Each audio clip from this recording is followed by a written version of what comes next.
This is an excerpt of a letter from the previous Rebbe to the Moshe Zalman in the month of Cheshvan, Tofresh Tzadik Vov, 1935. Kol echod ve'echod me'anash sheyichye. Olav ha'choiva v'ha'mitzvah l'sapel levonov uvnoisov nechtov v'yotzei chalotzov es asher yodu aloi mizichroin avoisov v'avois avoisov למען ידעו בונוב, בנויסוב, נכתוב ויוצא חלוצוב, גם הימו, גיזום וצור מחצב תום.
On the fourth night of Chanukah, in the year Tov Reish Lamed Vov, 1875, a young Lubavitcher couple, Reb Yaakov Tzvi and his wife Elisheva, announced the birth of their third son, Moshe Zalman Feiglin.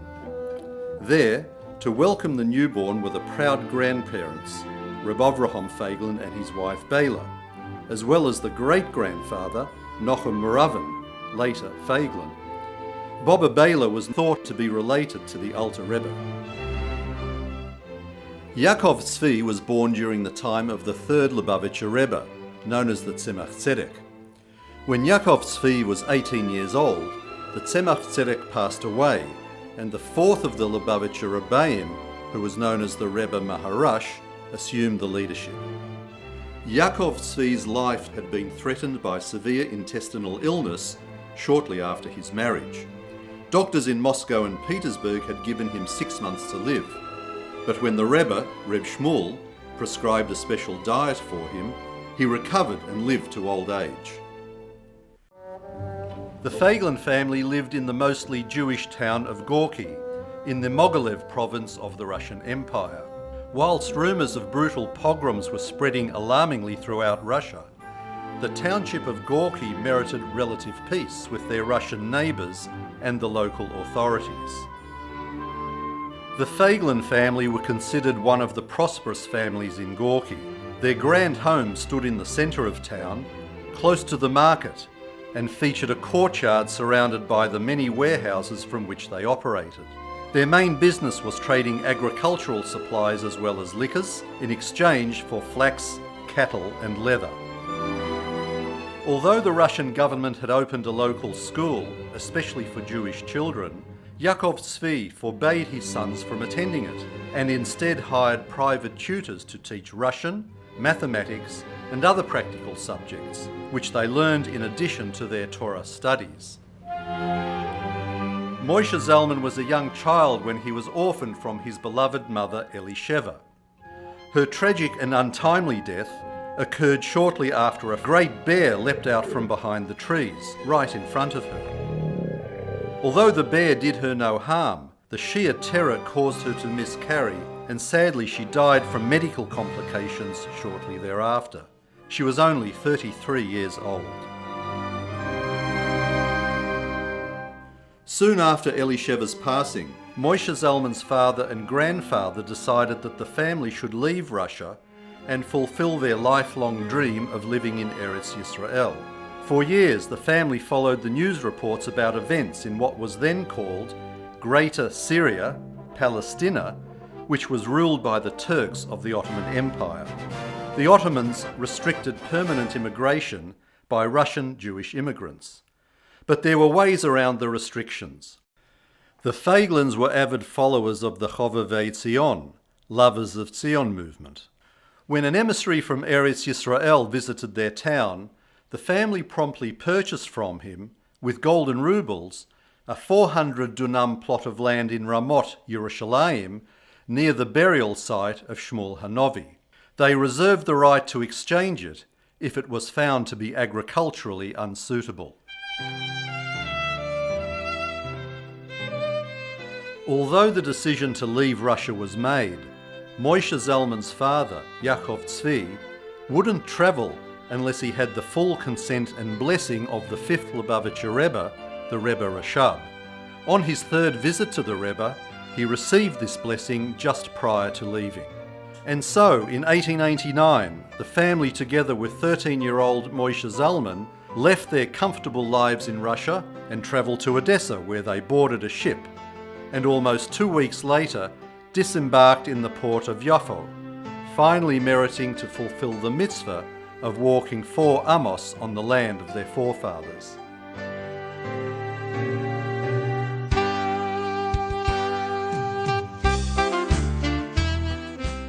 So the question one may ask is, why would a family who's living a comfortable lifestyle in Russia then decide in 1889 to move to Israel when there's nothing, no infrastructure or anything compared to what they had in Russia? Did their actions derive purely from their love of Israel and their desire to rebuild the Jewish homeland? Or was it because they believed with complete faith in the holiness of the land and in fulfilling the mitzvah, the Torah obligation to settle in the land of our forefathers? Or perhaps, was it a pragmatic realization that Jews had no future other than in the land of Eretz Yisrael? Perhaps it was all of those reasons.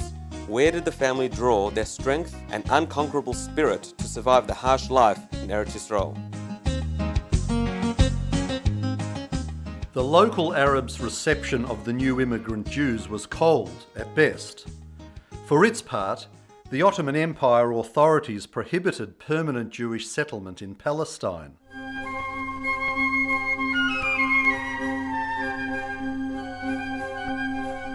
The family travelled from the port of Yafo directly to Ramot.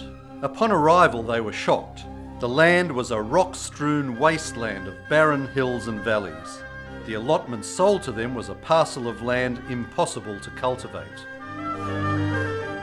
The family immediately requested an exchange as per their contract. Long negotiations ensued. They were offered either Rehovot or Galil Elyon, north of Rosh Pinna, in a projected settlement to be called Ayelet HaShachar. After consultation, the family decided to relocate to the north, but they had to wait as there was no immediate plot available. In the meantime, the family remained in Jerusalem.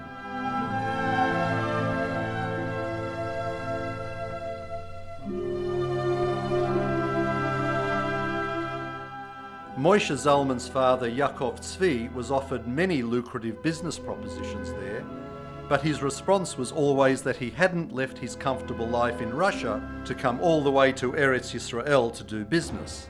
His purpose was to cultivate the land. Had he wanted to continue doing business, he would have stayed in Russia.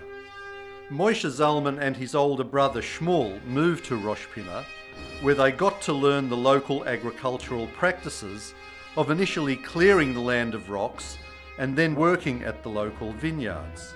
Later, they worked in the first vineyards established in Zichron Yaakov by Baron Hirsch Rothschild. Moshe Zalman was later promoted to delivering wages on horseback to all of Baron Rothschild's vineyard employees.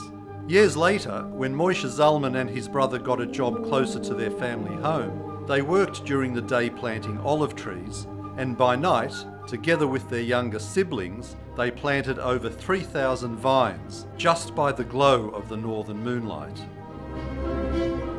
After many months living in Jerusalem, watching their savings dwindle, the family were finally offered a parcel of land in the north, which they were told was much more fertile. They set out for Tzfat, north of the land, by camel train. The ride was torturous, swaying back and forth for 6 days, stopping only at night. They chose to travel through mountains and valleys, and reached places where human foot had not stepped for centuries. By day the sun scorched their pale skins, and at night they slept under the stars, enduring the freezing winds. They rushed to reach Sfas before Shabbos, but only managed to get close enough to see the lights of the city in the distance. They spent that Shabbos camping by the roadside and finally entered Sfas on Sunday. Sometime later, they moved to their destination, Mishmar HaYarden, where they laboured hard to cultivate the land, plant vineyards, olive trees and wheat. After many years of hard work to establish Mishmar HaYarden, they continued their pioneering work in helping to found the town of Metula, one of the Rothschilds organisation's new style of settlement, where they handpicked the proposed inhabitants who had to have a high level of agricultural expertise and personal qualities. In 1900, the young Moshe Zalman, then 23 years old, married the beautiful 16-year-old Shprinza Leah Abramovich. Leah was a young girl when her family migrated from Russia to Eretz Yisrael. Her parents, Shaya and Pearl Abramovich, were childless for 10 years before they received a blessing from the 5th Lubavitcher Rebbe, the Rebbe Rashab, and Leah was born 12 months later. The Abramovich's impoverished home in Metula was nicknamed Shaker's Hotel because passers-by knew they could stay there for a welcoming rest, wash and a warm meal. Life in Ottoman-ruled Palestine was harsh. There was constant border friction, disputes over water and frequent intrusions by the wild Druze neighbours. Moshe Zalman, as a sturdy young night watchman, courageously foiled repeated attempts by the Arabs to steal Jewish-owned horses. Several family members, including newborn babies, perished due to the harsh living conditions and lack of medical facilities. Yet leaving the land was never an option for Yaakov Tzvi. He was known to say that he wouldn't swap 1 minute of living in the land for all the wealth in the world. The Turkish authorities were ruthless and were considered by the local population as barbarians. To some, it seemed that overthrowing the Ottoman Empire was the only way to freedom in their own land. A Jewish espionage network operated for many years, calling itself Nili.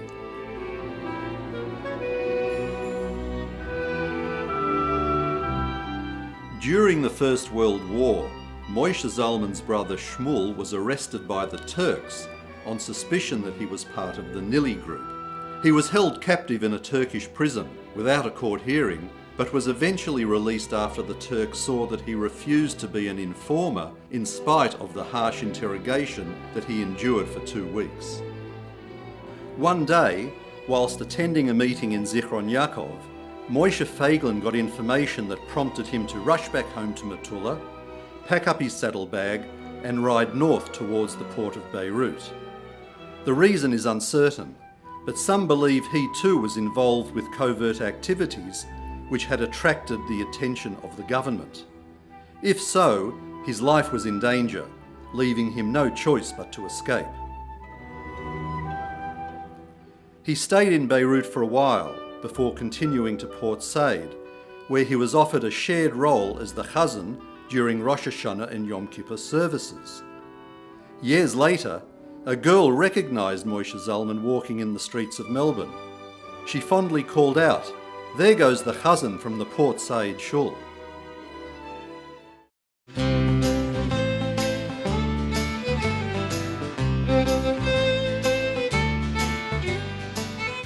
The Australian government had just begun to sponsor assisted migration.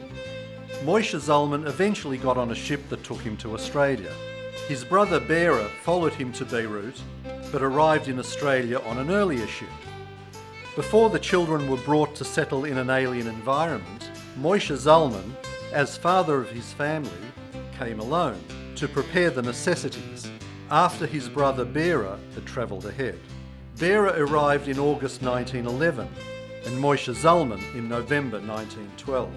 Upon landing in Fremantle, he was greeted by former countrymen. "Moshe, what are you doing in this Treifa country? This is no place for you." Indeed, he found that under severe financial pressure, lifelong Sabbath observers were now working late on Friday evening. In the cabin of the ship that took him eastwards to Melbourne, he prayed hard that God enable him to bring up his children in the path of Yiddishkeit. Because he did not work on Shabbos, Moshe Zalman's first temporary job washing bottles earned him barely half the full wage. On Mondays, he was sacked from job after job for not turning up on Saturdays. But a year later, he was able to bring his wife Shprintzalea and their 5 surviving children to Melbourne. Bobba Shprintzalea parted with her parents who remained in Eretz Yisrael, knowing she had little chance of ever seeing them again. This was incredibly hard for all of them, as she was their only child.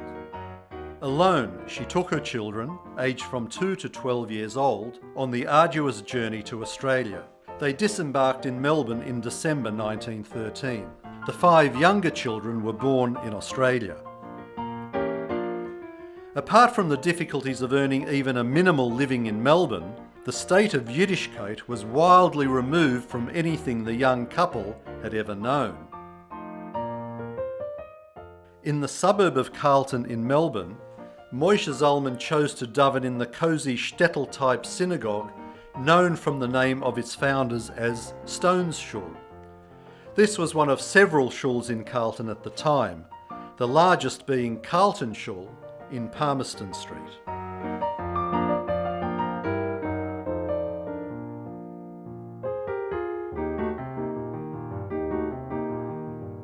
Der Fall was damals die Seele Rabbi Gott, mit was in der Seder und der Verbindung und die Chagigo mit Achilles Penis von die Gott. Was Achilles alleine machriach, als muss nehmen Zman, und sie muss nehmen als Zman Oro, und in der Buir Baruch, wie man sagt, sich mit Pashtus, aber ich habe es letztlich wegen Zriya, und das ist verbunden mit Wu, wie Kajitze Base, kommt das Areis bemächtig Zman Leioruch, ich habe es letztlich aber wegen Nitio, wo der Loschen Nitio, bei Loschen Akedis, der Chafilon ist, darf sein Gora Sacha größere Zman. Was Lichjeri das nicht nur nicht verstandig, nur Adrabi das Gorastire. Am sagt, das ist ein Tag, wenn Eiles Rabbi Lohn ist in der Ruf Schein Nichla. Als sie kann nicht sein noch in Pele, weil die Pele soll sein, wie es darf zu sein, darf das nehmen als Mann, Oruch, und neben sie soll sein, wie Schleimus, die gar nicht, als sie soll sein, Lifneis Mann.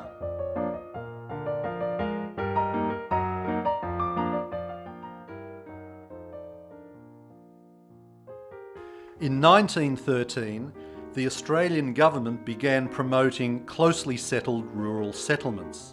At the same time, a philanthropic Jewish agricultural settlement fund was set up to assist Jewish immigrants to find employment by settling on the land.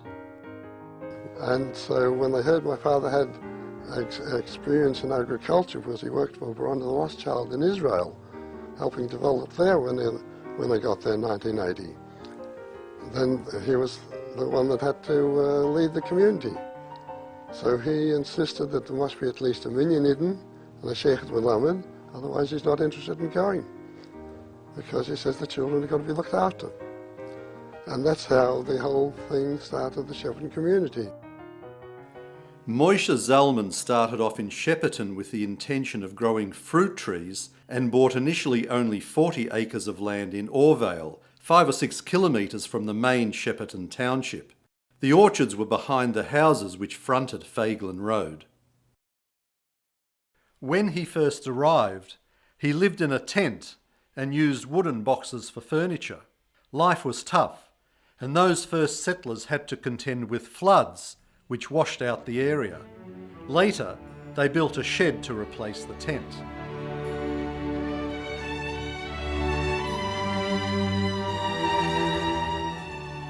As a practicing Orthodox Jew, Moshe Zalman followed the laws of Torah in the way he cultivated the land. The orchards would take several years to become established, but even after the trees began producing, Moshe Zalman was guided by the law of Orla, which prohibits using the fruit for the first 3 years. During that long wait, Moshe Zalman took a job at the West Butter Factory, where he worked from early morning, after which he davened, and then worked his fields until nightfall. The initial years were financially hard, and long-term loans were extended by the government and by the settlement fund to help the Jewish migrant farmers as they struggled to eke out a living from the land. Despite the isolation and poverty of the early years, with no formal Jewish school, Moshe Zalman and Bera still managed to raise their families in a rich and uncompromising religious lifestyle in their Shepparton homes. Moshe Zalman was a qualified shoichet only for chickens, and he fulfilled that role when needed. The other meats had to come from Melbourne, but more often than not, it was spoilt in the hot weather by the time it arrived in Shepparton. The farm in Fagelin Road prospered. The constant need for fruit cases led the Fagelins to make their own, for themselves and for sale. One year, a supplier agreed to deliver boards, or shooks, to make 1,200 cases, but mistakenly delivered enough for 1,800. Moshe Zalman urgently sought buyers for the surplus of 600, and came back with orders for 15,000 cases. This order kept doubling itself every fruit season, so that eventually the Fagelins had to buy a sawmill to ensure supplies. Through divine providence, the excess delivery of a few hundred wooden cases led the Fagelins to expand their business into the timber industry.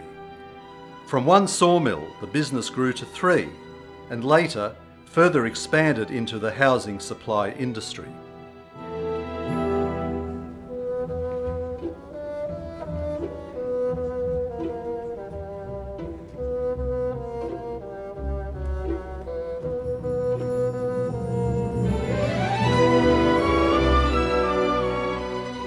Many of the children married and moved to Carlton and the surrounding Jewish areas of that time, and became an integral part of building the greater Melbourne Jewish community.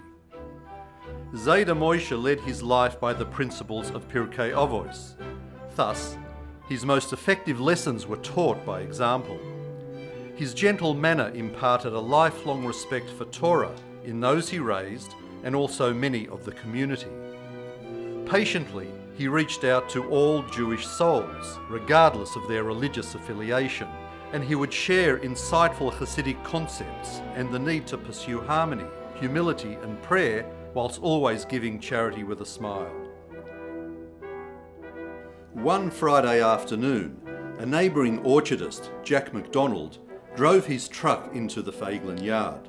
He would one day become Premier of Victoria, but today, Erev Shabbos, he urgently needed 2,000 fruit cases. Moshe Zalman told him, "Take as many as you can load up, provided your truck is out of the front gate by 20 minutes before sunset." Moshe Zalman wrote to Rav Kook, Ashkenazi chief rabbi of British Mandatory Palestine. He explained his situation and asked for a young rabbi to act as a shoichet, a moil and a teacher. In response, Rabbi Chaim Yoffi arrived in Shepparton in 1923.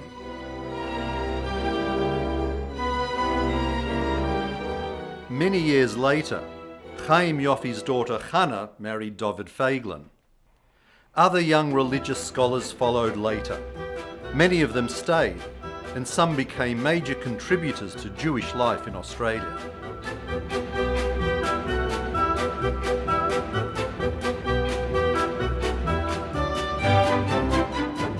Zayda Moshe was so greatly respected that even the non-Jewish townsmen who found themselves in difficulties knew that they could always turn to him for wise advice and assistance, and to settle their disputes. And if they had business with him, they knew they needed no contracts. Shepparton's leading lawyer, Frank Cameron, recalled that in 1936, Moshe Zalman parked his Pontiac outside Cameron's office to buy a promising orchard from a farmer named Charlie Evans. A price was agreed on, but no money yet changed hands. But later, Evans came to Cameron weeping. He didn't want to sell after all. Moshe Zalman refused to hold Evans to their agreement. He said, "I won't build my prosperity on another man's tears." One day, during the Great Depression, a policeman rode up to the Feiglin house on his horse and told Zayda Moshe that he had been given orders to evict a non-Jewish townsman with 5 children from his house for being unable to pay his rent for 12 months. The policeman had not been able to sleep all night and asked Moshe Zalman if he could pay up the arrears, £32, to save this family from being thrown onto the street. Zayda Moshe and Boba Leah could find only £17 and a few shillings in the house. The balance they borrowed from friends and gave the entire sum to the policeman.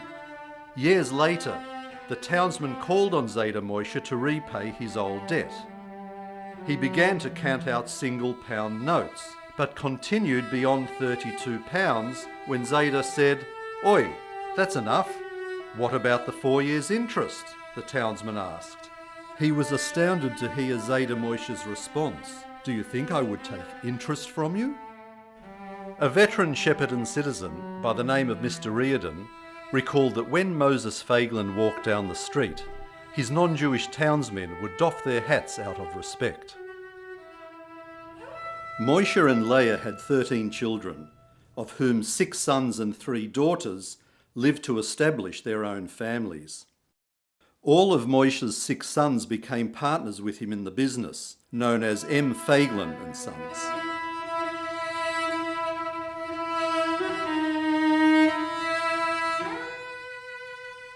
By 1932, the Depression had dragged thousands of workers to the brink of starvation. The housing industry was at a standstill. No timber was being bought, and the Feiglins could not keep all their workers on in full-time employment. Moshe Zalman insisted that while single workers could work reduced hours, married breadwinners had to be kept on full-time. But there came a time when the Feiglin brothers had no work for the 32 workers at their Powelltown timber mill. They called up their father in Shepparton and asked him what to do. If they closed the mill, their workers would starve. He asked them how much was needed and then approached his local bank manager. When Zayda Moshe told the bank manager that a year's wages for all the workers would come to at least £15,000, the manager replied that the overdraft limit was £200. However, he added, "I know your object and I know you. I'll send you to Mr. Hemingway, Chief Inspector of the National Bank in Melbourne." Zayda Moshe took his sons, Judah and Joe, along to meet Mr. Hemingway. But despite his limited English, Zayda Moshe did most of the talking. After 3/4 of an hour, Hemingway stood up, clapped Zayda Moshe on the shoulder and said, "Mr. Feiglin, don't ask me why, but I'm going to give you the £15,000 overdraft." With his usual optimism, Zayda Moshe responded, "Within 3 years I'll put £500 in your bank on fixed deposit." After 3 years, he had managed to save up only £300, so he borrowed the rest just to keep to his word. But that is not the end of the story. In 1939, at the outbreak of World War II, the government began promoting war loans. Zayda Moshe wrote to Robert Menzies, Prime Minister of Australia, and offered him this £500 as an interest-free loan for the national war effort. The offer was accepted.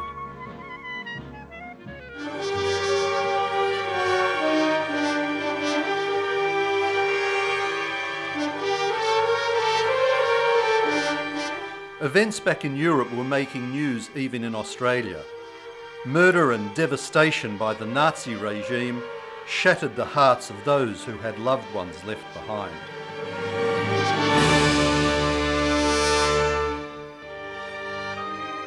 On November 9 to November 10, 1938, in an incident known as Kristallnacht, Nazis in Germany torched synagogues, vandalised Jewish homes, schools and businesses, and killed close to 100 Jews.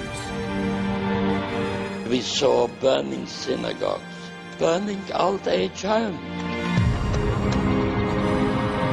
The street was covered with glass. Everything destroyed. Most of the world raised no protest, but in Melbourne, Australia, a small group of Indigenous Australians marched on the German consulate, requesting an end to the persecution of Jews in Germany. They were led by the elderly William Cooper, founder of the Aborigines League. The delegation was turned away by consulate staff, who refused to meet with them. William Cooper's grandson, Uncle Alf Boydie Turner, was later asked what motivated his grandfather to lead the protest. Uncle Boydie, who was 80 years old at the time, said that Jewish farmers in the Shepparton area, where William Cooper lived, were good to the Aborigines and gave them jobs. Not only that, but they gave the Aborigines equal pay to what them white fellas got. This was highly unusual. When asked for names amongst those Jewish farmers, he particularly remembered the Feiglin, Hyatt and Rosenbaum families. Moshe Zalman's family grew, and his businesses continued to expand successfully.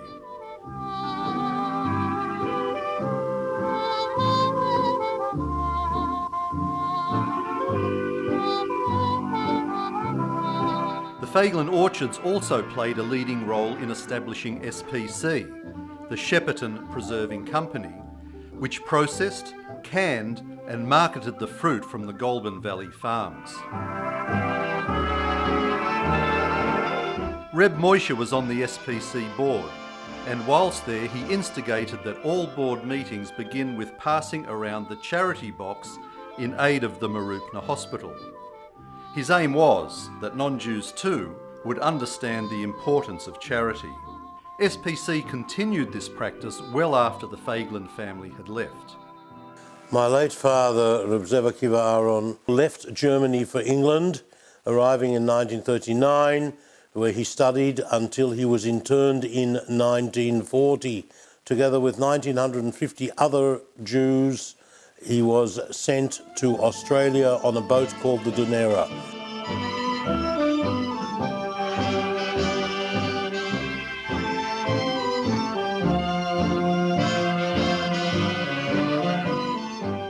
The Dunera arrived in Sydney on the 6th of September 1940. They disembarked and were taken to a camp in a place called Hay on the Murrumbidgee. The weather there was terrible, particularly for people from Central Europe, and they moved them to Tatura in Victoria. It was very close to Shepparton.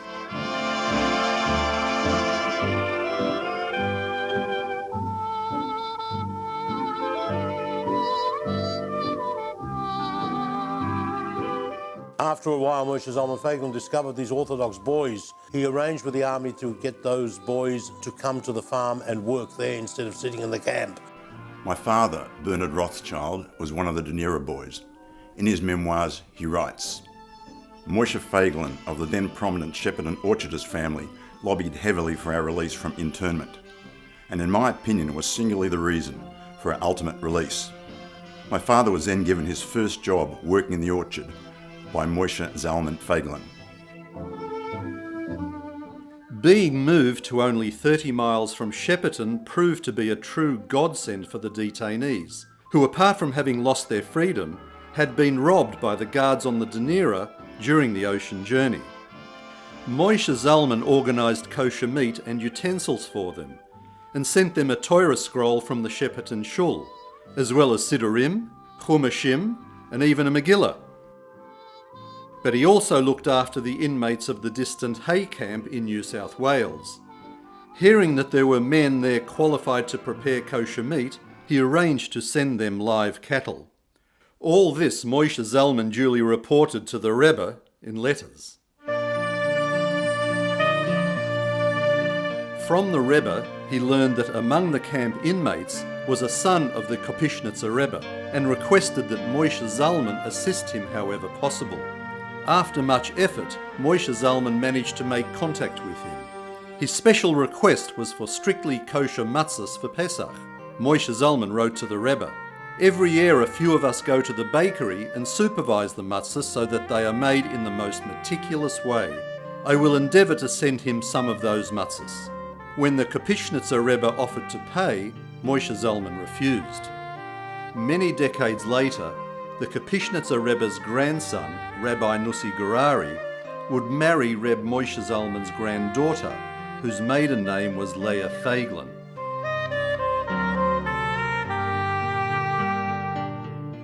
Not long into the war, the British government realised its error in deporting Jewish refugees. Churchill himself called it a deplorable mistake. Major Leighton, a half-Jewish British officer, visited the Feiglin home and asked to speak to Moshe Zalman. He had been sent from England to apologise to the internees and offer them free passage back to England and a chance to join the armed forces. However, he warned them about the danger from submarines.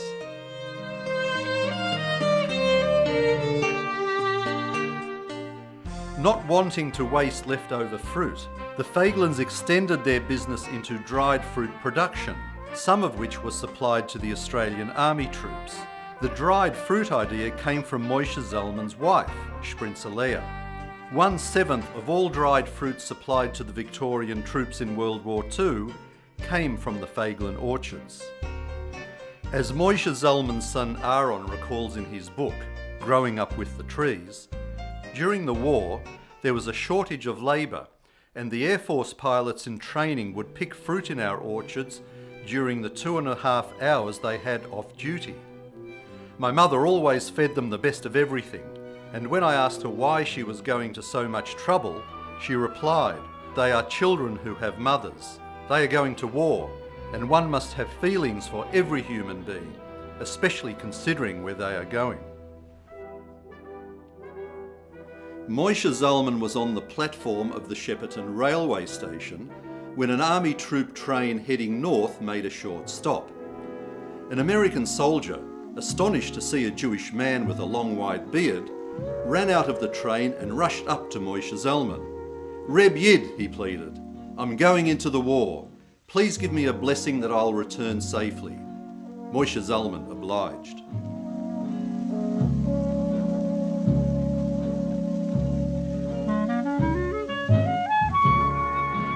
During the war, the manufacture of domestic automobiles virtually ceased to make way for war production. After the war ended, there was enormous demand for new cars. The Shepparton Ford dealer received just one 1946 Super Deluxe model and was swamped with orders. Embarrassed, he hid the car for a while, then made his decision. He could think of no one more suitable to sell it to than Moses Feiglin.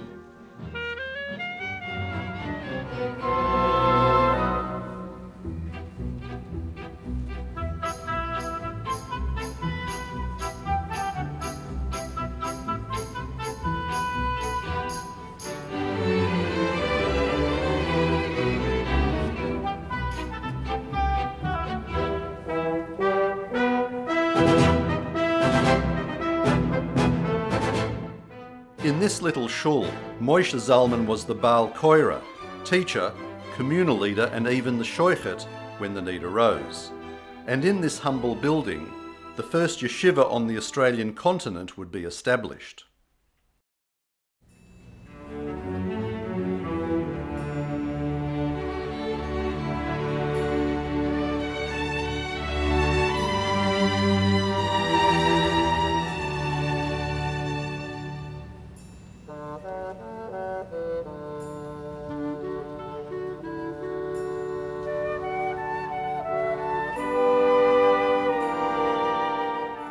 Acting upon requests from the previous Lubavitcher Rebbe, Reb Yosef Yitzchok Schneerson, Moshe Zalman arranged official invitations and sponsorships for 6 Russian Lubavitcher families to migrate to Australia in 1948 and 49. The families, after being hounded all their lives by the Russian secret police, and after the war spending years in Paris in a displaced persons camp, set off on their long journey to join Moshe Zalman in Shepparton. They were Reb Bezalel Vilshansky and his family, Reb Shmuel Althaus and his family, Reb Nochem Zalman Gurovich and his family, Reb Issa Kluvgant and his family, Reb Abba Pliskin and his family, Reb Zalman Serebransky and his family.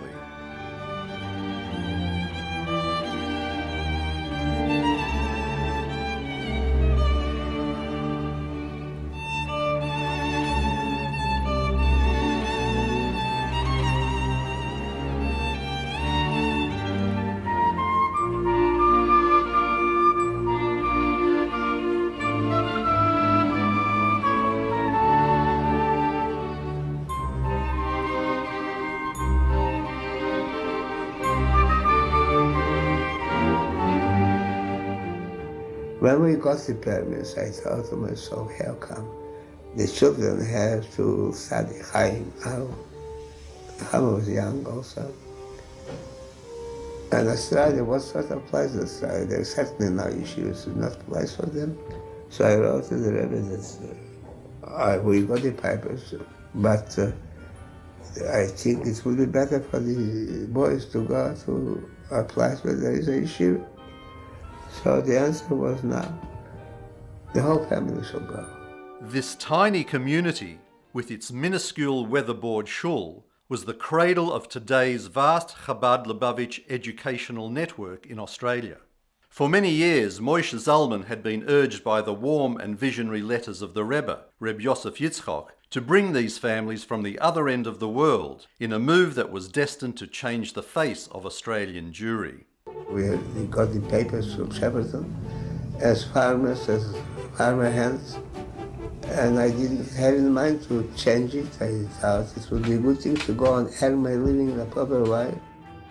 We arrived to Australia on the 4th of July 1949 and picked up from the docks by Dave Feiglin. And then at night, about 10 o'clock at night, Aaron Feiglin came with a bus and picked up all the three families and took us to Shepparton. And we arrived to Shepparton at 2 o'clock in the morning, 8 or 8:30. It was a nice frosty morning. It was a clear sky. And we were standing in the yard. And then a big white Ford drives up, comes into the gate, and stops. And a tall man with a beard, a distinguished person, comes out of the car, and I was completely blown away because I've never seen a Jew driving a car. And nog een alter Yid met aboard, to drive a car. He took us to his house. We sat around the table in the kitchen, and Mrs. Feiglin Senior, that's Reb Moshe's wife, made breakfast for us. She made, first of all, the first time in my life I've seen bread which is square. The way she was standing in the sink or preparing it and giving it to us, it was like the Kohen Gadol does the Aveda Yom Kippur, with so much love, with so much emotion. Yiddische Kinder, they gave the Yiddische Kinder Essen. That was a big thing. And it left an impression on me until this day.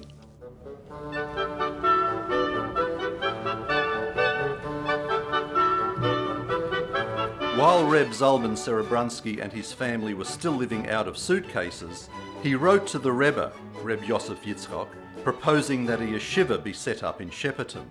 The Rebbe responded both to him and to Moshe Zalman, urging the foundation of the first full-time yeshiva in Australia's history.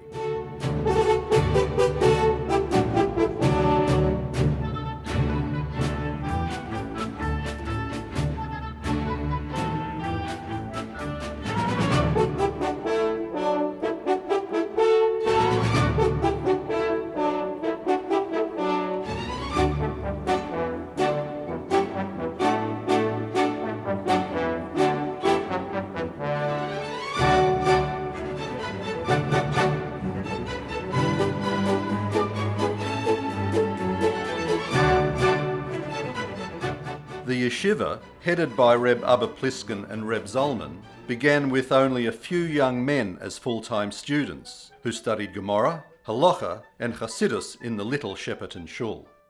Zalman hat sich mischen etwas gewöhnt, hat Yeshiva, nicht nur Zalman. Sein Weib brach allein was. gewaschen in Shepperton, these socks with the dirty pants from the children. Sie haben mir gearbeitet. Sie penonge.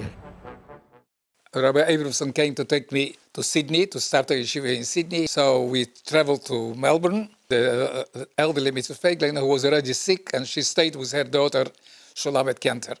We slept overnight, and very early in the morning, I think it must have been about 6 o'clock, it was still dark. We got up and we had to go to the airport. And going through the corridor, her door, Mrs. Feiglin's door, was open. She was in bed and she was up, and she asked me to come in. I came in, and she said, since you are going to learn Torah, in the strength or the schus of the Torah, you shall bench me, I shall be well. I did. Unfortunately, she passed away a few months later, but again, this just shows the character of a person. She was so sick, and she believed that she had the bitachon that somebody who learns Torah, the child who learns Torah, with the schus of the Torah, it will help her. In the month of Teves, 5710, January 1950, Moshe Zalman wrote to the Rebbe, "With great pain, I have to inform the Rebbe that my righteous wife, Shprinza Leah, has passed away after much suffering from her illness." As recalled by Moshe Zalman's grandson, Reb Uri Kaplun, Reb Moshe Zalman Feiglin was a chassid who was bound with every thread of his noble soul to the previous Rebbe, even though they had never met.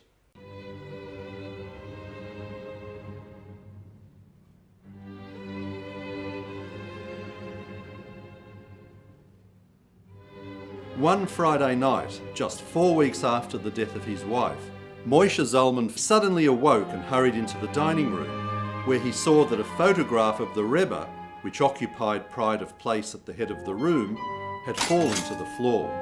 Pointing to the shattered glass, he said quietly, "Something has happened." People tried to reassure him, but for the first time anyone could remember, he could find no peace. After Shabbos, an ominous telegram arrived from Brooklyn with the terrible news that the Rebbe had passed away. The date of that Shabbos was Yud Shvat 5710, January 1950. The Shepperton Yeshiva struggled along, but after 2 years, it was decided that since you couldn't bring Melbourne 200 kilometres, 130 miles, to the yeshiva would have to be brought to Melbourne.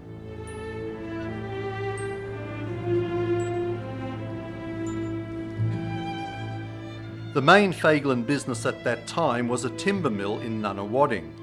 Driving there, both Joseph and David Feiglin saw a suitable property for sale in Burwood Road, East Burwood. Instructed by their father, they bought the property at auction on behalf of the fledgling yeshiva. The property was purchased for £8,950 on May 15, 1951, and consecrated for use on 10th Kislev 1951, Tov Shin Yud Beis. It was a high moment in Moshe Zalman's life. Burwood was then a semi-rural area, miles away from the eyes and ears of the actively Jewish inner suburbs. And so, after 3 years of unspectacular growth, it was clearly time to take the big plunge. The search was on for an alternative property. Apart from their Chabad affiliation, Moshe Zalman and his children were deeply involved in the general Jewish community, particularly in developing Jewish education in Melbourne. One of the many tasks he took on, under instructions from the Rebbe, was to check and ensure that the only mikveh in Melbourne conformed to the correct halachic standards. It was situated in a room in the Melbourne City Baths and had been modified for the purpose.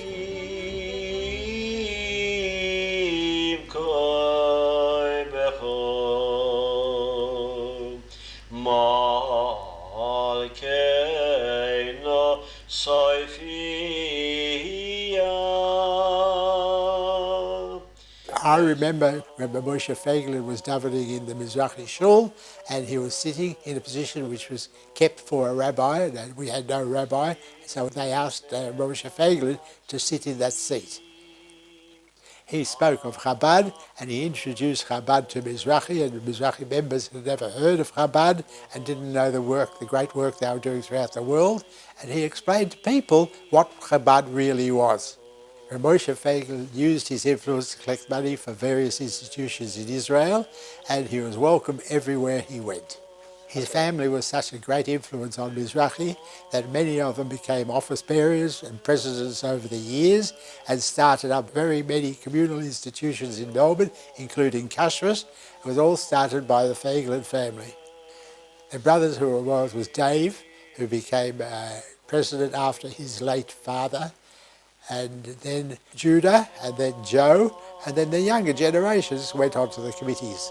Shmuel and Aaron and the women joined the Mizrahi Ladies Committee, and they continued their work for their organizations in Israel.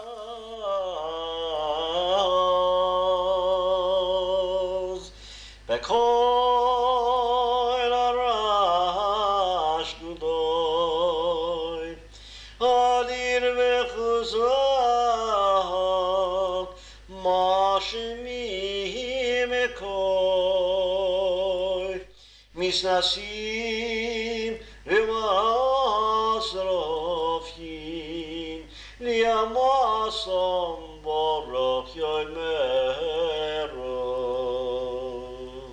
Moshe Zalman Feiglin, Zichrono Livracha, took such a trip. Certainly the derech could not have been a more distant one to have been chosen. And yet the integrity, the Masoras Yisrael never faltered. From the founding of Mizrahi itself, in its merging with a minion from Howard, to the presidency, from the Gabos, to the chairmanship of Libra Yavna College, from Mamuna to its financial support in great measure. And on a more micro level, I should tell you that on the block that I live, Yotzich Alotzov, there are several Feiglins, several descendants. There is no share that I don't have at least someone in attendance who was one of the descendants of the Feiglin family. In 1951, Mizrahi sent Moshe Zalman to Israel as its delegate to the World Zionist Congress, where one of the main resolutions was to promote the theme of fostering unity of the Jewish people. It was the first time he had been back since leaving almost 40 years earlier. In Australië heb ik me früher gedopt 39 Jahre. Alle meine Jahren habe ich gewohnt vorne in Israel und mit meiner Frau. Und nichts stammt an diese Menschen gewohnt. Aber da bin ich zufrieden, was ich vorne in Israel und zum Kongress. Unsere Chazal sagen, ein oder mehr Chatzi Tavose Viode. Ein Mensch stark ist und soll haben der Hälfte dafür für sein Begehr. Das hat ich mir getroffen. Mein vorne in Israel ist nur gesagt, der Haupt. Jetzt, Baruch Hashem, haben wir Heidische Medine. Und ich habe ja noch was gesagt. Mi eile kooftu Fellow, wie Chayin im Meraru Besehen. Und das ist lang, ist gekommen von 100.000, wie viel von Teimon, von Irak. Und ist von anderen Plätzen, von Persien, von Ungarn, von der ganzen Welt, man lebt zu sehr in Israel. Wir hoffen, als nicht nur mit davon schicken, Delegaten in Israel, sondern wir alle wollen vorne in die Echen zu Israel mit einem guten Leben.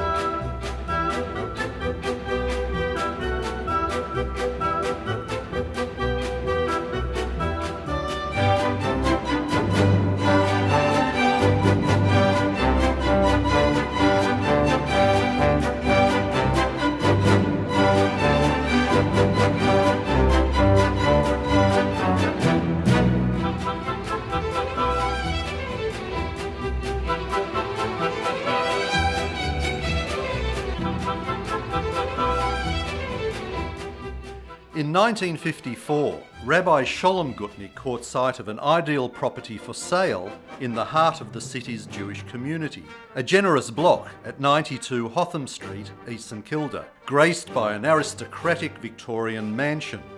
The property was owned by the Lieber family. East St Kilda and North Caulfield was then fast becoming a centre point of the Melbourne Jewish community. David Feiglin negotiated the purchase of the property for £18,352 on low deposit and interest-free annual repayments. Henry Lieber had already been offered £25,000 for the property by a separate party who wished to open a Catholic school. Henry sold his land at a considerably lower price so that a Jewish school would be there instead. Within 2 months, Yeshiva opened its doors to students. The Burwood property was sold to Mount Scopus College. In 1957, Henry Lieber passed away, and the administration of his estate, which included a mortgage on the property at 92 Hotham Street, fell to his wife and son Aaron. Following the wish of his late father, Aaron cancelled the debt completely, transferring full ownership of the property to the new Yeshiva College. We started with our Torah first. So there are 200 students coming from all over Melbourne, from Carlton, Brunswick, and Caulfield, and everywhere to this place to learn. After school, Talmud Torah. And we started to look for starting a school. I didn't know a single word in English. Oh, naturally, many people thought that these bearded gentlemen that came out here from Russia, what hope have they got of ever establishing a proper day school in this country? Because it was alien to their thoughts. Without the Rebbe's support and without the Rebbe's encouragement, undoubtedly nothing would have been done.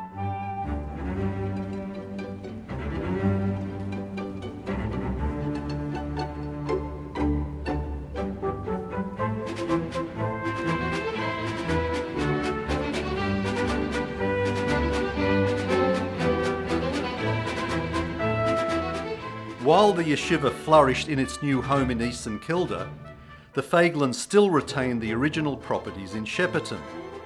These properties lent themselves perfectly for the yearly summer camps and yeshiva youth activities. Many campers later became full-time students of Yeshiva College.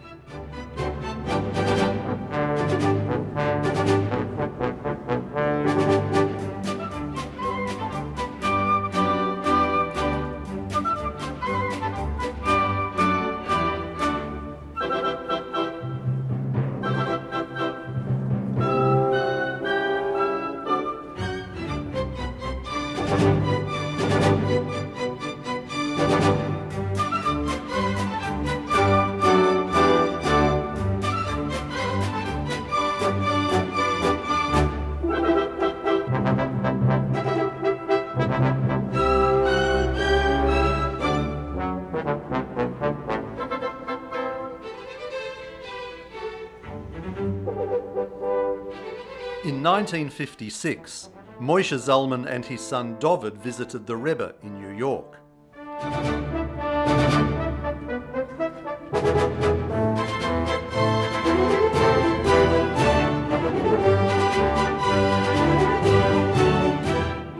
In a yechidus, or private audience, the Rebbe urged them to establish a girls' day school immediately, even if it took a second or third mortgage to do it. At a Farbrengen, the Rebbe gave Moshe Zalman a cheque as a contribution and asked all present to wish Mazel Tov for the new school and drink a l'chaim.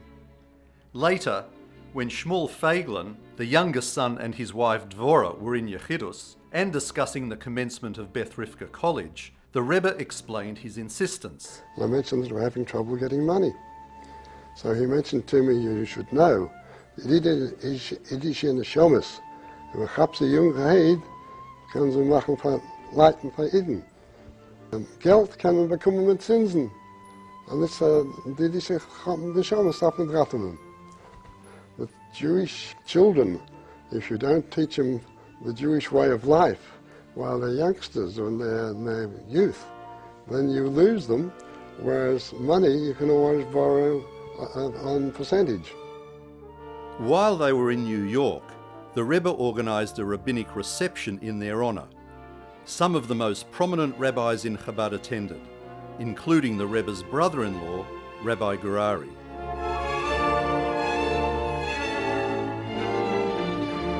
But even the boys' school was struggling to establish itself. No one had thought of embarking on a new venture at such a time. But the Rebbe had spoken, and so it was.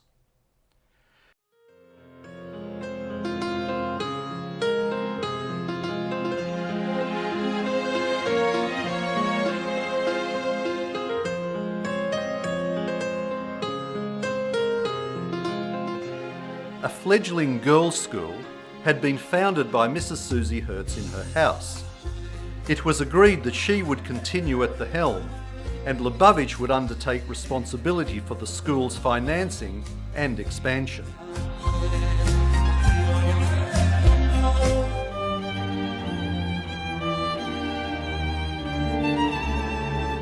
Moshe Zalman Feiglin's pride and joy were his children, grandchildren, and his great-grandchildren who until today avidly continue his legacy of promoting Jewish education and continuity in Australia, Israel, and in other countries around the world.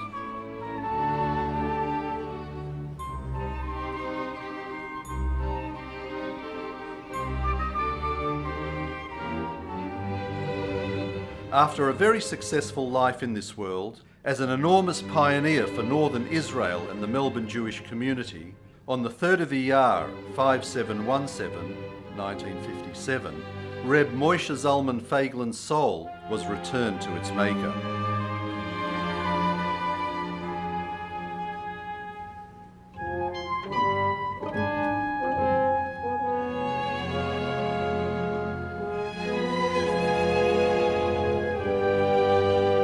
But definitely he was the shliach, the good shliach, not just Moshe Feiglin, it's also his sons.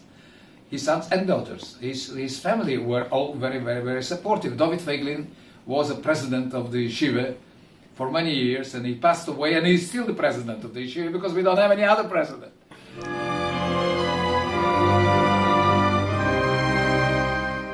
Kreidel Chabad is started from the Alter Rebbe, the oldest continuous operating tzedakah in Eretz Yisrael. Moshe Zalman Feiglin, when he left Eretz Yisrael to Shepperton, he did not forget his brothers back in Israel and continued to send tzedakah. Not only that, he encouraged his friends in Melbourne when he moved to Melbourne and collected and sent that on as well to Eretz Yisrael. I was going through old correspondence in the archives, and I noticed that he would also send collections of clothing. And if I recall correctly, I even saw there would be packages of meat as well, which is very interesting and unique, that someone would care all the way from Australia and make sure to send that to Eretz Yisrael. The way our Rebbe described this when speaking to Uncle Sam, he said, der Rebester hat geschickt die Engländer zu Australien, zu bringen dort Zivilisatie, und Tate hat geschickt dort zu bringen dort Jiddischkeit. Pretty strong statement, which means God sent the English to Australia to bring civilization to those parts, and he sent your father to bring Yiddishkeit there. At the Shabbos table, Zayda Moshe and his family always made a point of singing the Shabbos Zmiras in the Feiglin tunes that he remembered from home. Still today, so many of his descendants all over the world use the same Feiglin Nigunim to sing both a Zamer Bishvachim on Friday nights and a Sada L'Sodosa on Shabbos days. Yemino smala v'nayu chala v'gishutin maninu lushin yecha begla baylo soydodi lonya v'navagoyin Safra Shabbat v'yasmin b'hashka atika kadisha nehayra yishreva v'kiddush rabba v'chamra tova v'beitech v'nafsha yishadeh lot shofrei v'nefri kol v'yachos v'zitzlama b'chisha yigale klot ha'beit v'isrei sanai v'inu nos b'shvei kefilo There are those who say that these nigunim originally were from the Lubavitcher Hasidim at the time of the Rebbe Maharash and are among those nigunim that have been lost over the years.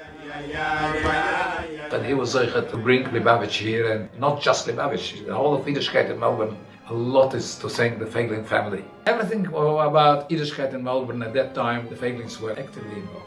The yeshiva, I think, I was only a young boy, but the yeshiva, the first year or maybe 2 years, Reb Moshe paid for everything, for the food and for the melamdim and so on, until we became more independent.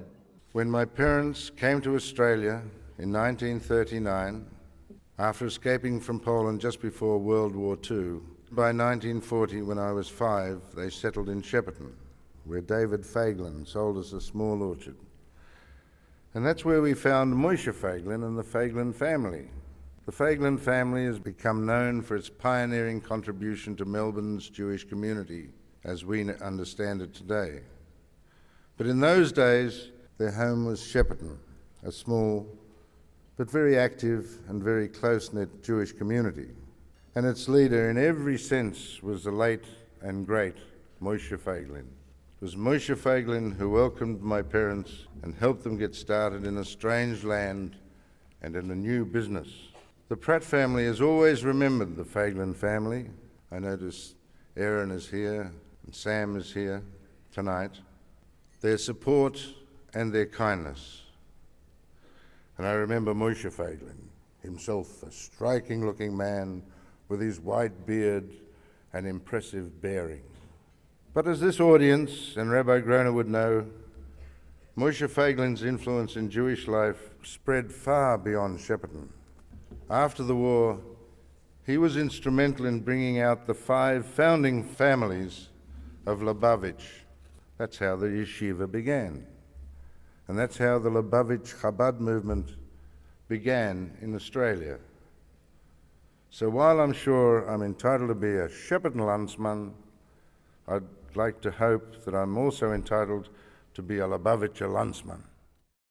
In 1989, Reb Moshe Zalman Feiglin's great-grandson, also named Moshe Zalman Feiglin, had the opportunity of receiving brochas from the Rebbe when his family brought him to New York for his bar mitzvah. In Australia machen die bar mitzvah von meinem Sohn Moshe Zalman Feiglin und hat genommen noch der ältere Seder Moshe Zalman Feiglin und die kommen zusammen in die Sprache zu machen dort das Simcha. Werden wir machen? Dienstag bei Nacht. Sagen das auf solche Dienst. Das sagt man, sagt auf solche Dienst. Und das sagt viel nachher. Von jedem Kind für alle Kinder. Das ist meine Tochter. Das ist die Weib. Das ist mein Mann. The Moshe Zalman Feiglin Olav Hasholim, who came to Melbourne 80 years ago, 70 years ago, and who is one of the great pioneers of Yiddishkeit, i.e. whose father had the schus to be by the Rebbe Maharaj, a person who has the schus to have Mosing and his kashrus to the Friedrich Rebbe, and a person who I saw when he came here with David and Chana Aleim Hasholim, and I saw how they walked into the Rebbe. The Rebbe stood up for the Moshe Zalman Feiglin, Molei Gormosoi. He stood up for. When I came to Australia, Toshin Zayin, if you remember, 1947, you remember, I wrote to the Rebbe. Of course, the address was 28, box 28 Shepparton. And I wrote to the Rebbe about the Moshe Zalman. It's printed in Chelik Ches or Chelik Tes that he writes to me then about the Moshe Zalman. Called Echod V'Achas. Everyone, mi bonov of his sons, mi bnoisav of his daughters, chason of his sons-in-law, kalois of his daughters-in-law, yokor li b'ma'oid are very dear to me. In 1958, after many requests from the yeshiva community and others, the Rebbe sent his personal emissary, Rav Yitzchak David Groner, to Melbourne for 3 years to spearhead the development of the schools. 3 years were to become 50, during which Rabbi Groner inspired and oversaw the growth of the whole community with the momentum of his own fire and dedication. The free thank the government for all that they're doing, but we need more.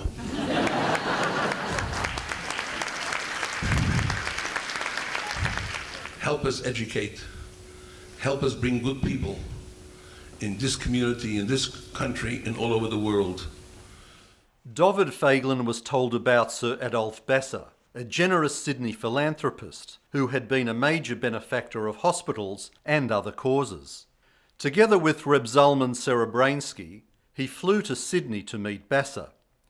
The result of that meeting was a donation of £20,000 for the purchase of a property for the first Beth Rivka building. The site was finally purchased in early 1959 at 14 Balaclava Road.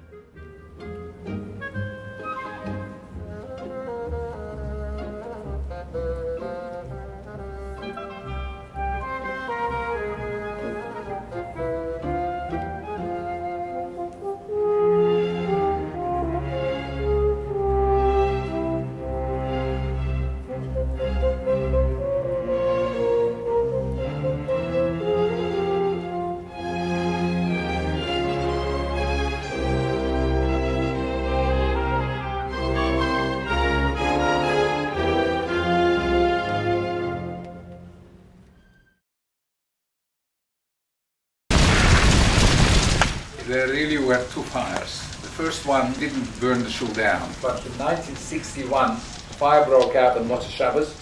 By Sunday morning, the whole shul has been completely destroyed. 8 Sifrei Torah that burned, and many parrot film. My father's film too, but my father's film had a special iches. His Rabbeinu Tam's film, the Sofer of the Parshas was the Sofer, the Alter Rebbe's Sofer, very precious. The fire brigade, the police said they investigated, and they said it's definitely arson, some anti-Semitic, whatever.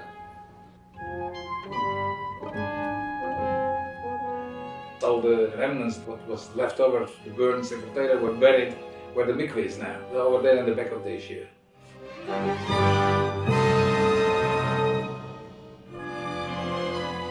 Everybody came, the whole town, the Adas and the Mizrahi, and everybody came. It was a very emotional for the whole Jewish community. Many were Holocaust survivors, so you can imagine. There was an appeal straight away to rebuild the shul, and interesting that even Goyim responded. I remember Rabbi Groner getting in the envelope 5 guineas with nice letters. You know what I did? I went Shabbos Nacht. The whole night I was working in the factory. In the morning I should be available to go to collect money. Du weißt, wo das ist, ein junger Mensch. Die ganze Nacht. Und die ganze Nacht habe ich nicht geschlafen, den ganzen Tag habe ich herumgelaufen. Und das gewinnt die Hatzloch. Du verstehst, die Hatzloch ist gewinnt not only from me, from the young. It was a very big idealism.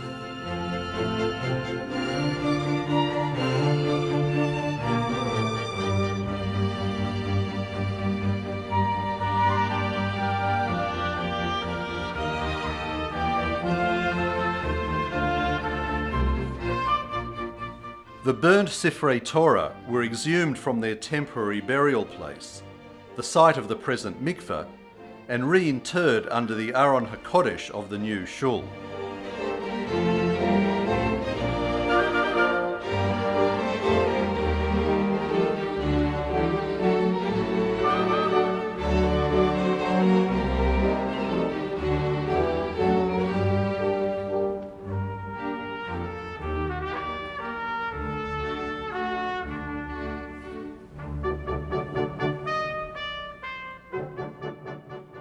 In 1968, plans were drawn up to build a much-needed secondary school building for Beth Rivka within the existing playground of the primary school.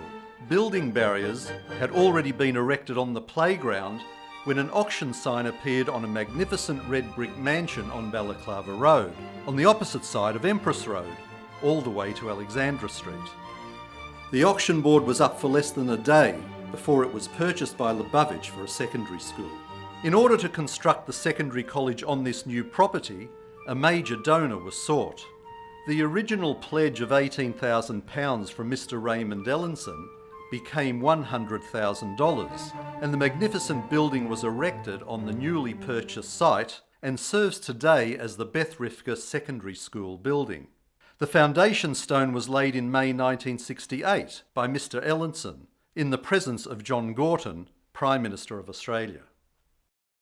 It is now my pleasure, Achrin Choviv, to call upon the person who, after the initial people who were involved in setting up this yeshiva, who brought it to the current size that it is now, both in eichus and kamus, both in quality and quantity, ladies and gentlemen, Rabbi Groner.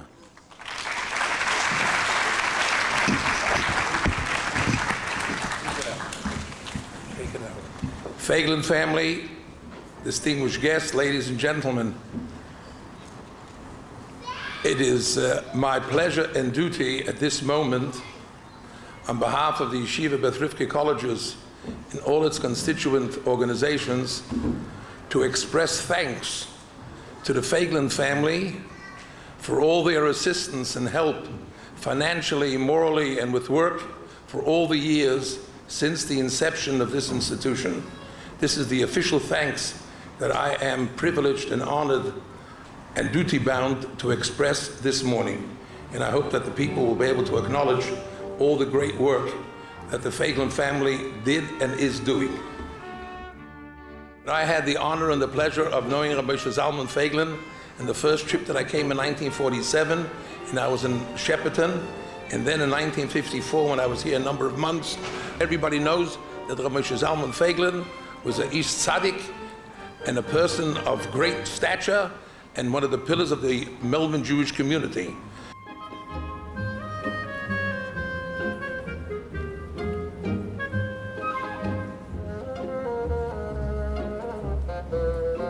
Am gesagt, das ist ein Tag, wenn Eiles Rabbi Ilonu ist in der Ruf Shein Nichla, als sie können sein noch im Pele, und neben sie soll sein, Beschleimus, Tegonit, als sie soll sein, Lifneis Mana. Das ist eiche der Heroin Avedes Hashem.